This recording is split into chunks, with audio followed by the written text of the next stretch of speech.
Good morning and welcome back to Planet Althistory.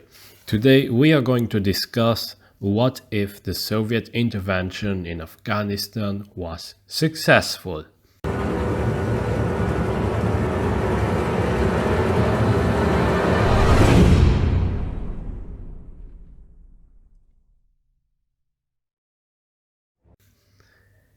Yes, Afghanistan.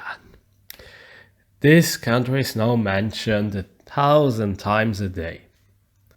Taliban's ruling over it, an incoming refugee crisis, people trying to catch a plane, the US leaving military equipment over there, terrorism, Sharia law. Many words, many expressions, many pictures are shown when Afghanistan is mentioned. Afghanistan has a very negative reputation during these last years, and we must admit that it isn't undeserved. However, Afghanistan suffered also many invasions because of the resources that exist in there and the interest that exists for these resources, because at the end, many invasions, interventions, and whatnot are done for monetary reasons, whether we like it or not. Political reasons, yes, they also play a huge role. If your neighboring country suddenly has a theocratic regime over there, but your own regime is atheistic, well, you won't be all too happy, won't you? Especially if a certain minority was very religious and could potentially rebel against your own regime.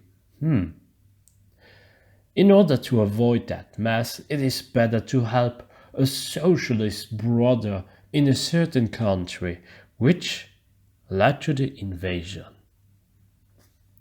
And it's not just any invasion, but the Soviet invasion or intervention of Afghanistan.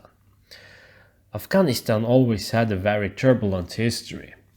For some time they could play the Brits against the Russians out, something that is known as the Great Game, and as I mentioned a couple of times, Russia always had one goal in mind: to have access to the open sea, which would be free from ice. The only way that leads to the Indian Ocean is through Persia or through Afghanistan and then Pakistan. Fortunately, after the Tsar Revolution, a certain party took power in Afghanistan, the People's Democratic Party of Afghanistan. They struggled to keep control over the territory, and the Brezhnev Doctrine was activated, and with that, the Soviets came to help, or as it should be called, they intervened. This proved to be a huge mistake because a lot of money has been spent by the Soviets and very little has been won with that, and the intervention failed. But what if all of that changed? What if the Soviet intervention in Afghanistan was successful? I know, Afghanistan is the graveyard of the empires, but for the sake of this alternate history, let's find a way how we can make the intervention successful. And actually, this wouldn't be ASB. There are a couple of factors which would need to change in this scenario. Instead of picking the Mujahideen, they would pick another faction like the remnants of the National Revolutionary Party of Afghanistan, a party that was opposed to communism, a party that was secular, and it could serve as a good ally to the US in this timeline.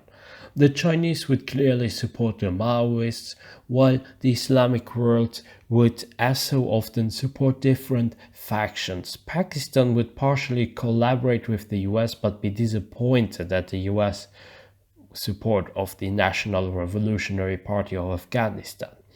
These organizations would all oppose the Soviets and also their puppet regime, but these organizations in this timeline would fail to repel or seriously damage the Soviets. The Soviets would also make use in this timeline of the Tajik minority in the Red Army, but in a very strategic way, especially in northern Afghanistan, while the southern part would get treated worse and many villages and towns could initially suffer a lot. We would get a similar situation as in the Syrian war, where different factions would at first fight the government, but minorities would be played out against each other. Then the different opposition parties would fight against each other, and finally the government would be able to reclaim most of its territory. What does it mean? After some years, the Soviets would technically be successful. But, and here's a huge but, instead of having problems with Islamism, Afghanistan will have an increased problem with their minorities. The Tajiks will be seen as too dominant by many people within Afghanistan, and certain regions would oppose the capital, and they would fight for more autonomy. Sure, we could find several pockets of radical Islamists, but in a general way, global Islamism would fail in this timeline, or it would just evolve in a different way. This means there would also not be a 9/11. I don't think that most of the Islamic world would now rediscover nationalism, especially after the Arab nationalists failed, but would get something else in place. However, I can really not predict what it could be. But the Islamic world would definitely not turn into more democratic.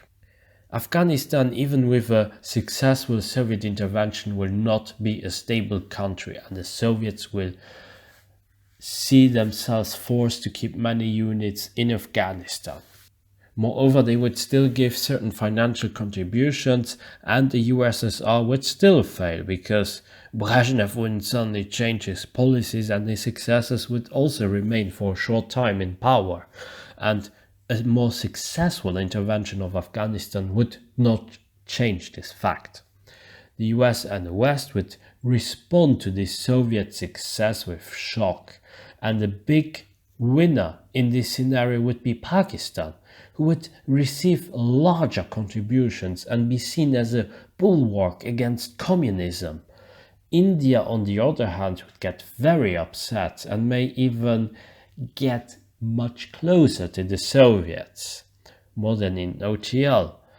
But this would only be for a short time, and then the Soviets, well, they would have, diplomatically speaking, more allies perhaps, but just for a short amount of time, perhaps at a maximum of a decade. What does it mean for the PDPA? In OTL, Brezhnev advised the PDPA to seek broader support from the public, but because in these timelines the opponents of the PDPA and the Soviets were deeply divided, well, the PDPA would never try to win more support from the people. They would fight to keep themselves in power, which means that they would try to get strategic stuff done, but not necessarily have a very big support. The state and the parts under their control would get increasingly authoritarian, and many people whom the PDPA believed to be opponents would be labeled as anti-revolutionaries, Islamists, fascists, and so on. And they would disappear, get killed, or just be silenced. The Soviets would probably be less harsh in their zones that they would control, but tolerate the policies of the PDPA, seeing that there was just no alternative for them in Afghanistan. With the collapse of the Soviet Union, the PDPA would probably see a similar removal as in Romania, where the leader was killed by his own supporters or by his own regime. Basically, the military or even the national security would take care of them. Afghanistan would become a mess once more. This time around, the Tajiks would become the scapegoat as well, and much of Afghanistan may turn against them. It is entirely possible that we could see also wars happening between sovereign states, like Tajikistan against Afghanistan, which could then also result into bigger conflicts between Tajikistan and Kyrgyzstan, and so on. But we could also see other countries intervening, such as Pakistan or Iran. And eventually, well, you saw it coming, the US may intervene as well. A peaceful transition in Afghanistan is not impossible, but is it very likely? No. The conclusion: even with a successful intervention of the Soviets, Afghanistan would not become a stable country. And that's where we leave it for now. That's it for today. I hope you enjoyed my video. Be sure to like and subscribe, leave a comment, support me also on Patreon, and join my forum, forum.planetalthistory.ga. Until next time on Planet Alt History.